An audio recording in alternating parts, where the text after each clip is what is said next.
이제 앞에서 뭐 천사, 아이들은 천사와 같다, 아이들은 뭐 하늘 사람들이다, 뭐 그런 얘기 했는데, 또 그 켄 윌버러가는 서양 유명한 철학자 겸 영성가 겸 명상가가 그 꺼낸 그 개념 중에 전초오류라는 게 있어요. 전초오류. 전초에 대한 오류가 있다는 건데, 뭐냐면 전은 뭐냐면 깨닫기 전, 그리고 그러니까 초월한 이후, 소위 말하는 어떤 깨달음의 어떤 체험을 한 것을 그리고 혼동한다고요.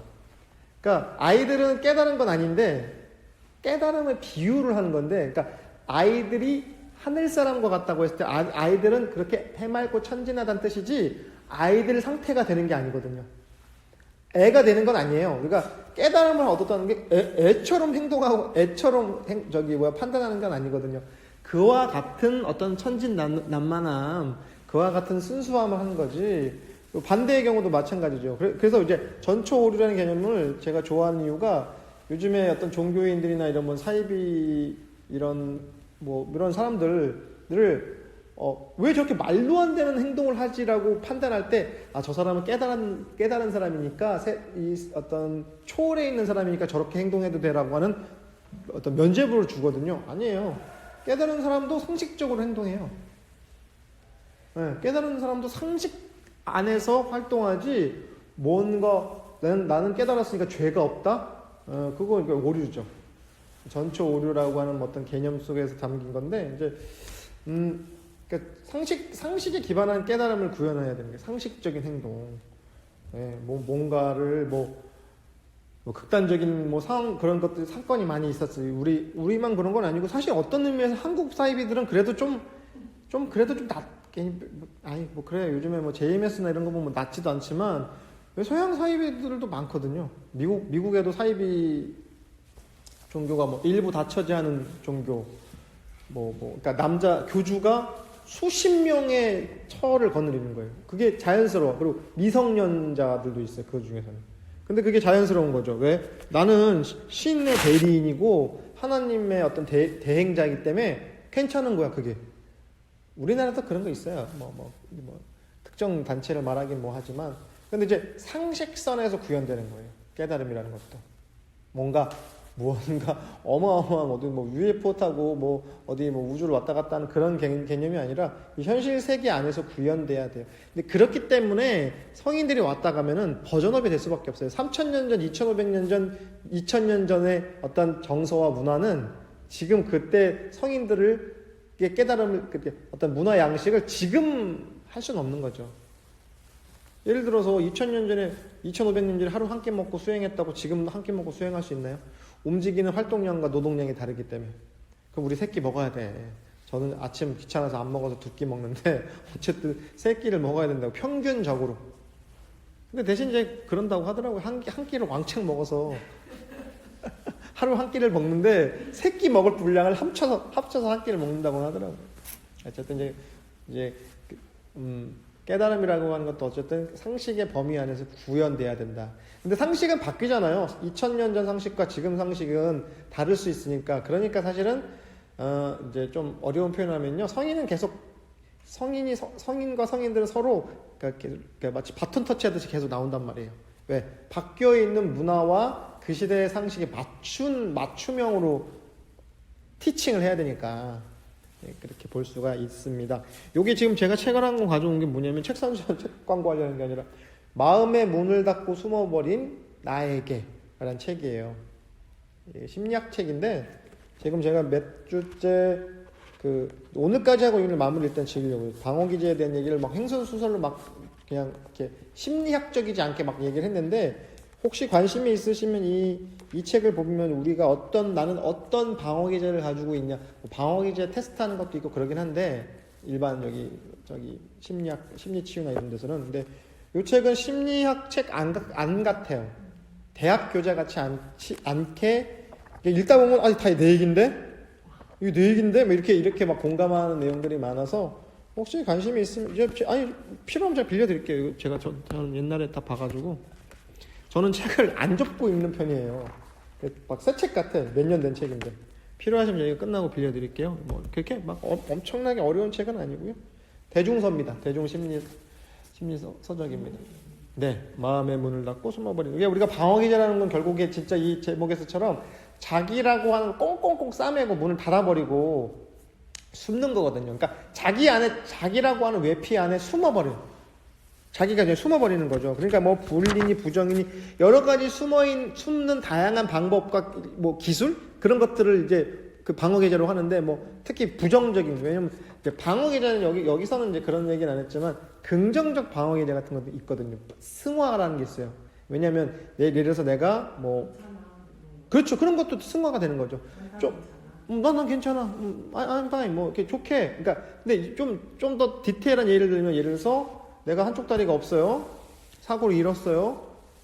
여기에서 내가 선택할 수 있는 게 여러 가지가 있겠죠.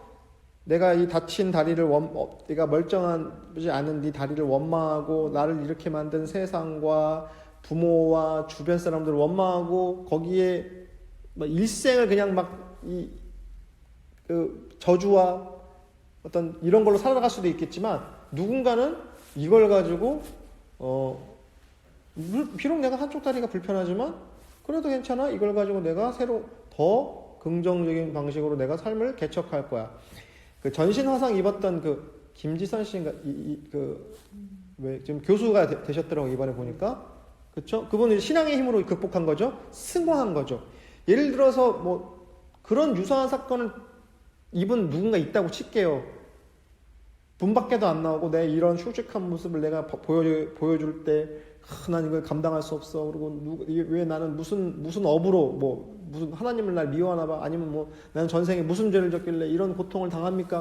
뭐 엄마 아버지 다 미워. 뭐 나도 뭐 심하면 그렇죠? 이런 선택이 있고요. 누군가는 그분처럼 나는 세상에 희망이 되고 싶다. 나 같은 사람도 변화해서 긍정적인 영향을 선한 영향력을 발휘할 수 있다는 걸 보여주는 거죠. 이게 승화죠. 긍정적인 방어기제 있어요. 근데 우리가 흔히 방어기제하면 약간 좀 부정적으로 보는 편이고, 제가 제일 이 명상가들이나 아니면 종교를 믿는 사람들이 제일 많이 범하는 실수 중에 하나가 동일시. 그러니까 어떤 구체적인 대상을 정해놓고, 그러니까 좀 종교도 그렇지만 예를 들어 북한 보면은 왜 김일성, 김정일 동상 앞에서 절하고, 왜 김일성 죽었을 때, 제 어렸을 때인데 김일성이 죽었을 때 북한 사람들 다 울부짖고 하는 거죠. 왜 당과 국가와 수령과 내가 하나야. 그러니까 어때요? 그 중에 한 축인 수령님이 돌아가셨으니까 어때요? 나도 삶의 존재를 잃어버렸어.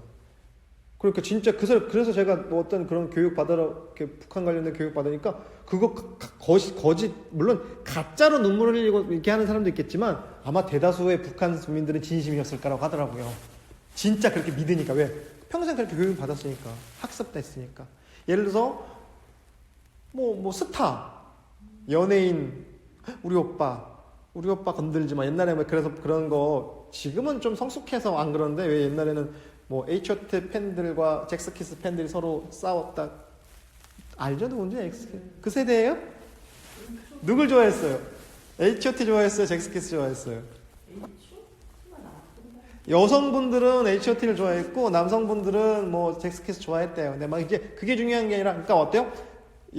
우리 오빠를 지키기 위해서 우리 오빠가 예를 들어서 그때 H.O.T의 누구 멤버가 뭐 다른 여성 걸그룹 멤버가 좋아했다고, 그 걸그룹이 뭐 공연을 하면 막 야유를 하고 이제 뭐 선물 안 좋은 뭐 이렇게 뭐 커터칼 같은 거 막 선물로 선물이 아니지, 협박이지.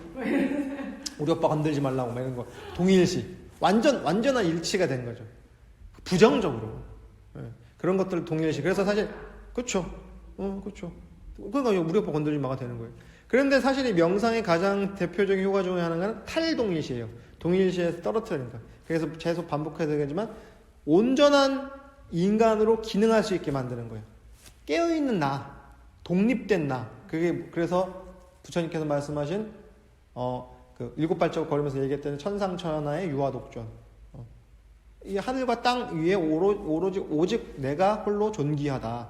그게 뭐냐면, 야, 나 유아독존이니까 나 건들지 마라가 아니라 너도 그렇고 나도 그렇고 우리 모두 다 유아독존의 존재다.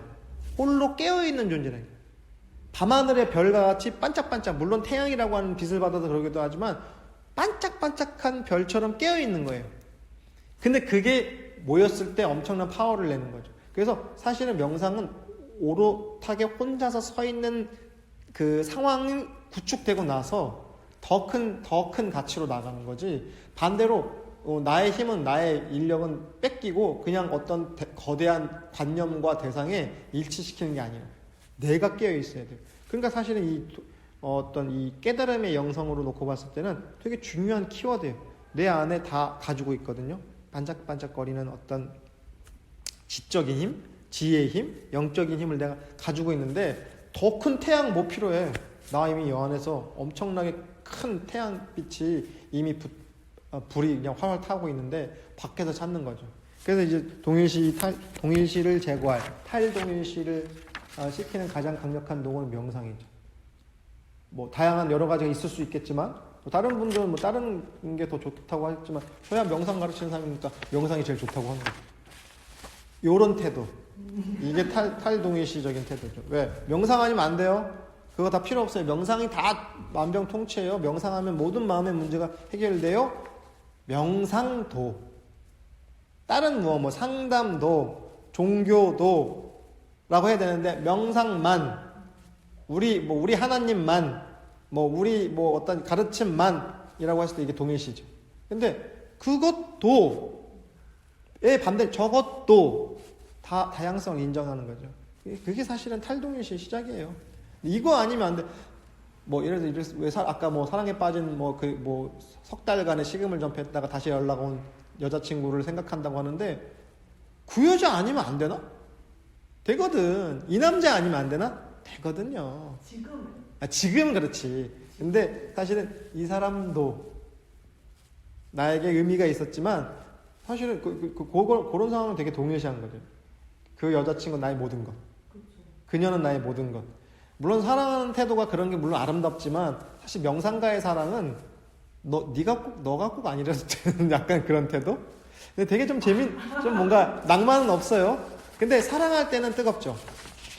왜? 내 에고를 내려놨으니까. 근데 이 사랑이 영원 불멸한 건 없기 때문에 그 조건이 사라지면은 또 언제 그랬냐는 듯이 변화하는 거거든요. 마치 성주개공이라고 하는 어떤 개념으로 성립됐다가 유지됐다가 언젠간 깨지고 나중에 완전 텅 빈 공으로 돌아가겠죠. 그러다가 또 그런 조건을 만나면 다시 또 이루어지는 거고요. 인간관계만 그런 게 아니라 이 우주 만물의 변화도 그렇다는 거예요. 그게 확실하게 체득이 되면요, 고집하지 않아요. 인간관계에서도 고집할 게 없어요. 저 사람 아니면 안 돼. 이거 아니면 안 돼. 사랑은 그 하림이라고 하는 가수의 노래 중에 사랑은 사랑으로 잊혀진다? 그런 게 있는데 되게 맞죠? 네. 사랑은 미움으로 잊어지는 거 아니거든요. 또 다른 사랑으로 잊어지는 거지. 근데 우리는 헤어진 여자친구, 남자친구를 미워.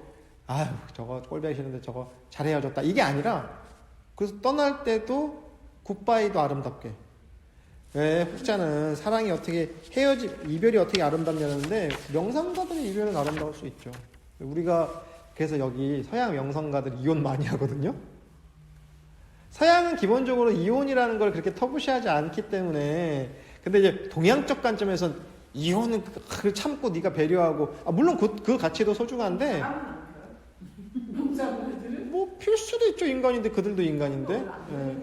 근데 이제 예를 들어서 이제 그 상대에 대한 배려라면은 또 다른 문제죠. 하지만 서양의 영성가들은 이혼하는 걸 그렇게 터부시하지 않아요. 제가 아까 얘기했던 그 네 가지 질문 그 저자 계속 지금 이름이 가물거리고 떠오르지 않지만, 이혼 경험이 있어요. 근데 이혼했다고 좋다 나쁘다가 아니라, 우리의 관계가 더 이상 긍정적으로 지속되지 않을 때 그냥 결단을 내리는 거죠. 그래서 헤어지고 나서도 서로 두 사람의 관계가 나쁘지 않아. 그냥 우리가 부부라고 하는 관계, 그러니까 부부라고 하는 조건이 깨어진 거지, 인간과 인간의 관계는 변함없는 거야. 근데 우리는 이제 예를 들어서 그렇게 되면 평생 안 보죠. 우리 한국적 가치에서는. 그러니까 요즘은 그래서 좀 그런 게 덜해. 그래서 아이가 있으면 그런 양육 문제라든가 이런 걸로 계속 소통을 하게 되는데, 사실은 바람직한 인간관계는 떠났어도 아름답게 떠날 수 있고요. 그 이후의 관계도 지속적으로 불편하지 않게 진행할 수 있다고 저는 봐요. 이유가 무엇이냐? 그럼요. 당연하죠. 그건 당연하겠죠. 근데 이제 어쨌든 그래서 서양 영성가들은 뭐 이혼하고 뭐 또 재혼하고 뭐 명상가들 유명한 뭐 아무개도요. 그냥 이혼해서 또 다른 부인 새로운 사람과 또 같이 또 명상을 가르치기도 하고 뭐 그렇게 막 그게 부자연스럽거나 터부시하지 않기 때문에 그렇습니다. 뭐 이제 오늘 마무리를 짓겠는데요. 뭐 오늘 이런 것도 있을 수 있죠. 자기 합리화 같은 것도 대표적인 방어 기제겠죠. 자기 합리화 많이 하나요? 그 이솝우화에 보면 대표적인 게 있죠. 그 여우가 담벼락에 쳐 있는지 청포도 보면서 야 저거는 쉬어가지고 먹겠어.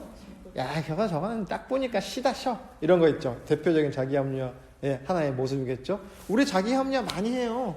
아 이번엔 안 될 시험이었어. 이번에 시험 떨어졌는데 에이 뭐 공부도 별로 안 하고 막 별로 준비 안 해서. 아니 종교에 엄청 심취한 사람들은요. 그렇죠. 하나님이 말씀하셨다고 그럼요. 하면 진짜 하나님 말씀하시냐고 제가 물어보거든요. 예. 밀양이라고 하는 영화 있죠. 네. 전도연 네네. 아주 참 그 영화는 함께 보면서 공부할 가치가 있을 정도로 훌륭한 영화라고 저는 봐요. 사람마다 개인적 취향이 있겠지만, 근데 밀양에서 그런 게 나오죠. 자기 아들을 죽인 유괴범이 이제 감옥에 가 있는데 그 장면이 되게 진짜 뭔가 시사점이 있어요. 특정 종교를 떠나서 우리가 어떻게 자기 합리화를 이렇게 절묘하게 하냐 이거예요. 그래서 이 엄마는 전도연은 너무 죽은 자식 때문에 죄책감과 고통 속에 너무 시달리고 있어. 그러다가 이제 교회를 다니면서 그걸 막 용서해야지, 계속 스스로 용서해야지 해서 진짜 마음을 내 가지고 감옥에 그 갇혀 있는 유괴범을 만나러 갔어요.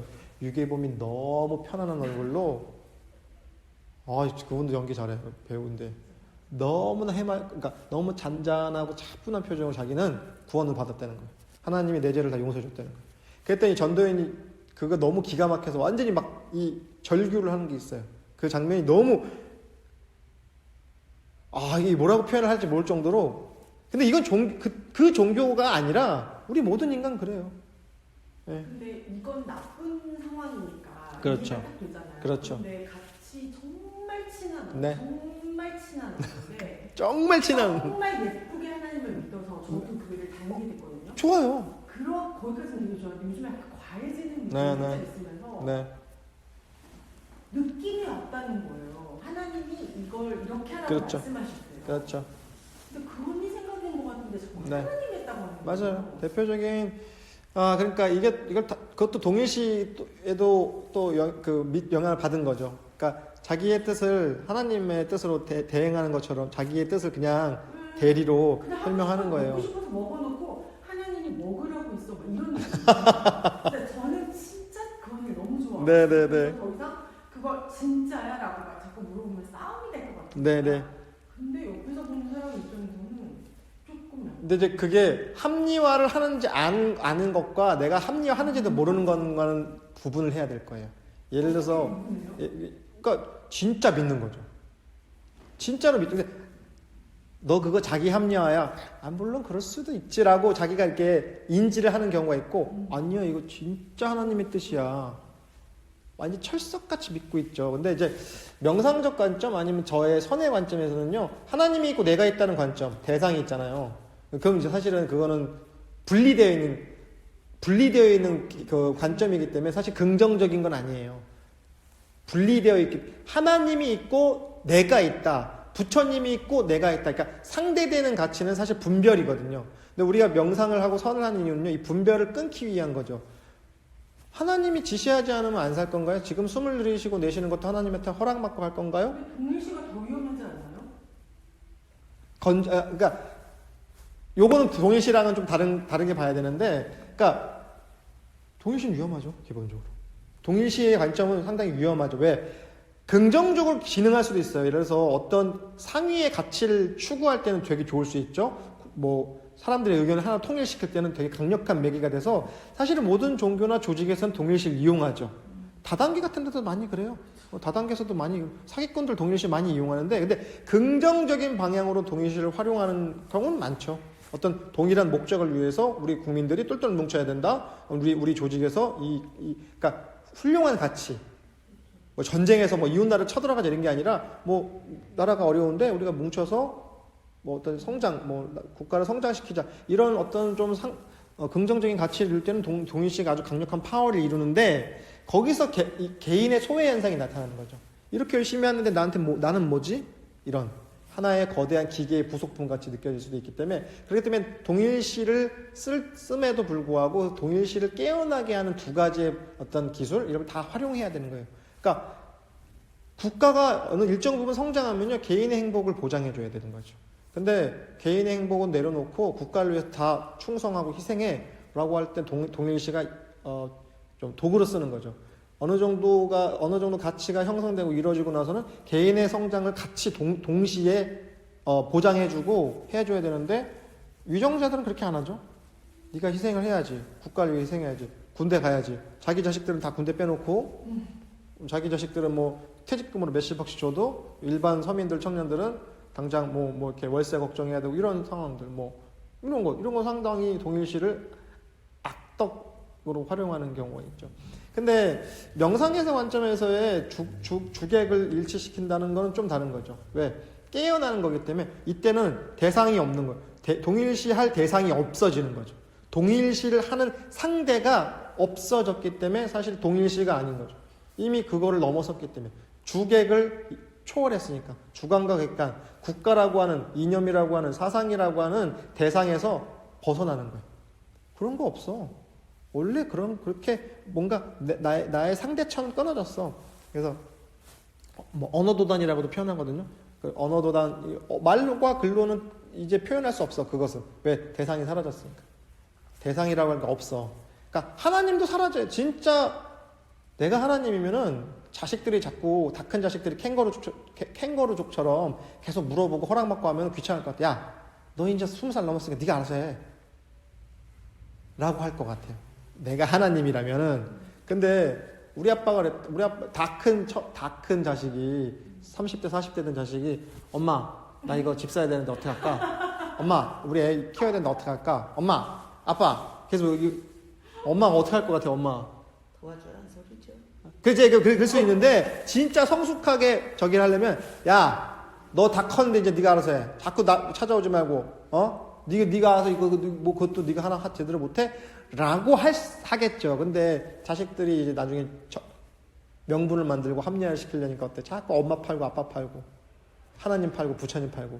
이건 종교랑 상관없어요. 인간이 그래. 인간이 어떤 특정 종교가 그렇게 만드는 게 아니에요. 인간은 왜 불교 믿는 사람들도 그럴 수 있고 뭐 이슬람교 믿는 사람도 그럴 수 있는 거거든요.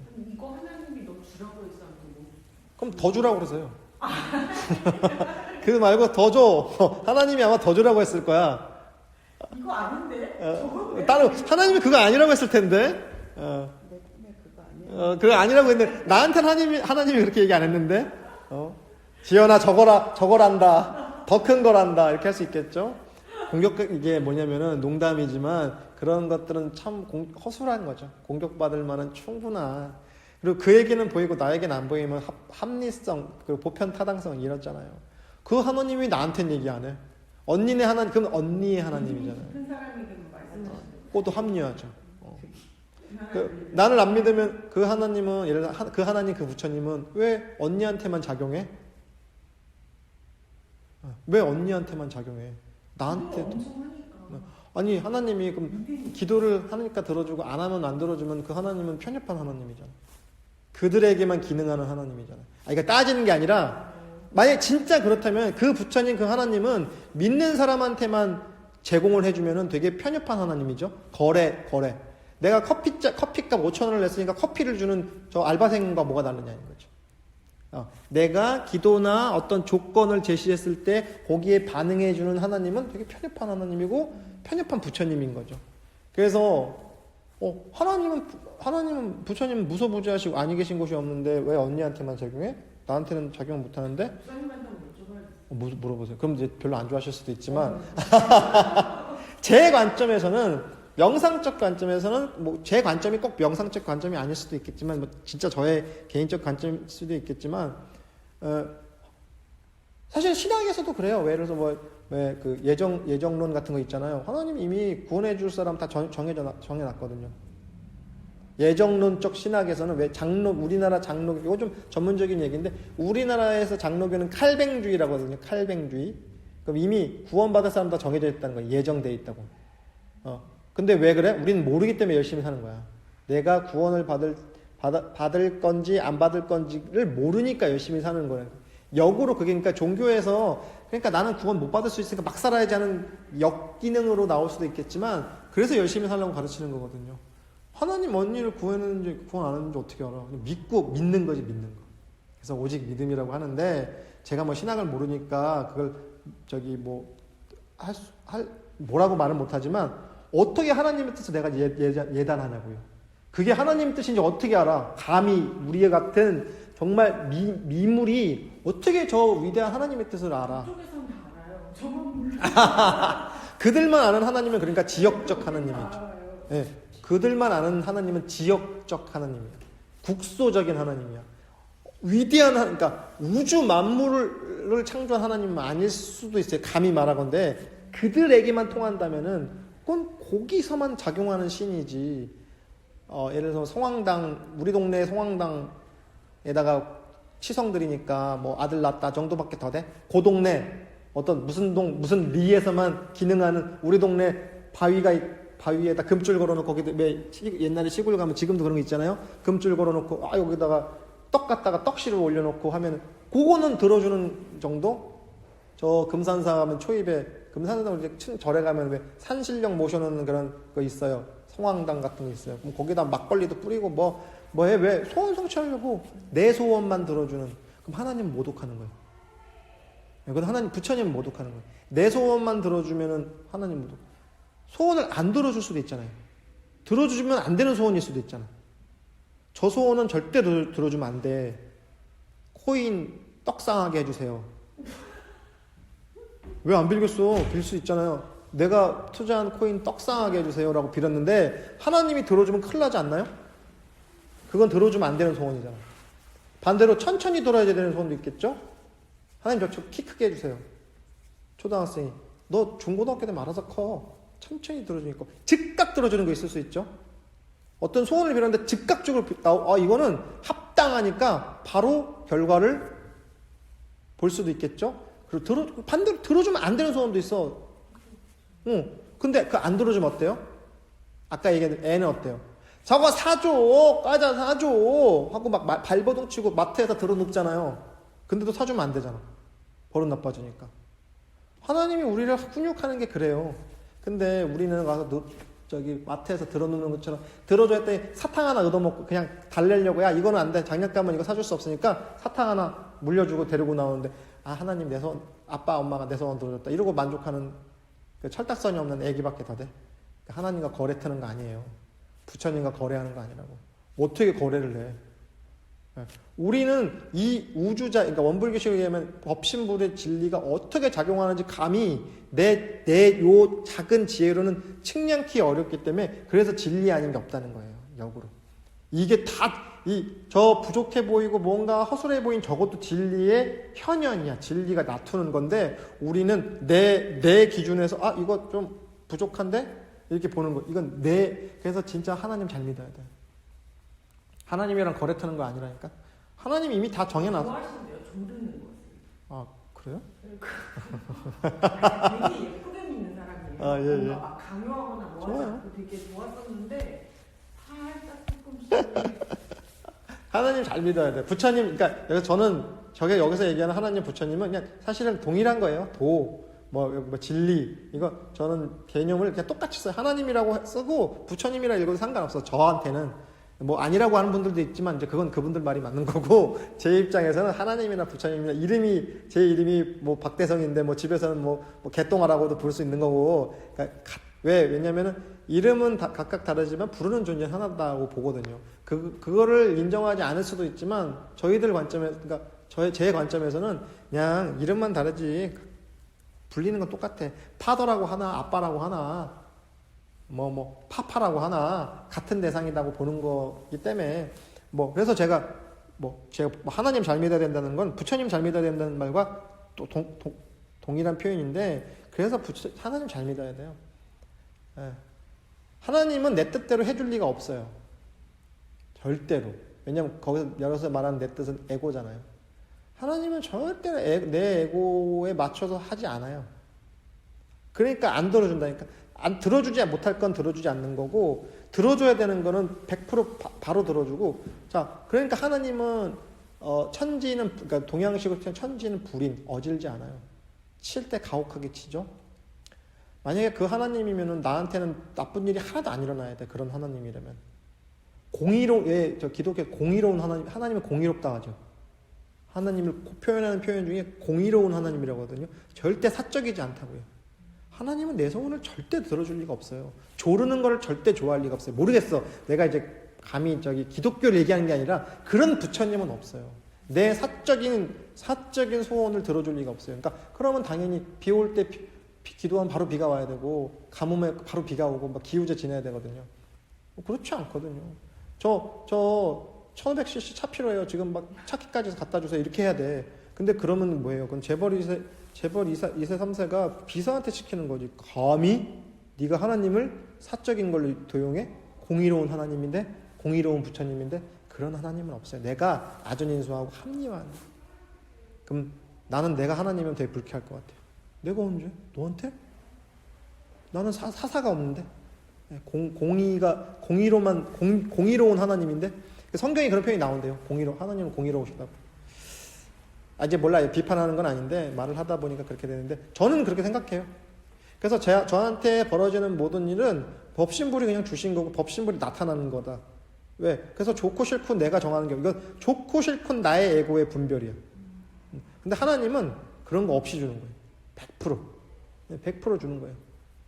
그래서 당장 내가 지금 당장 죽어도 그건 진리의 나타남이에요.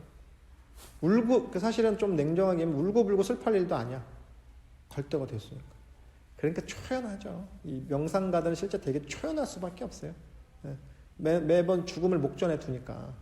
수행자들은 어떻게 알아요? 당장 지구가 어떻게 됐지? 내가 여기 문 밖에 나가다 어떻게 될지 모르잖아요.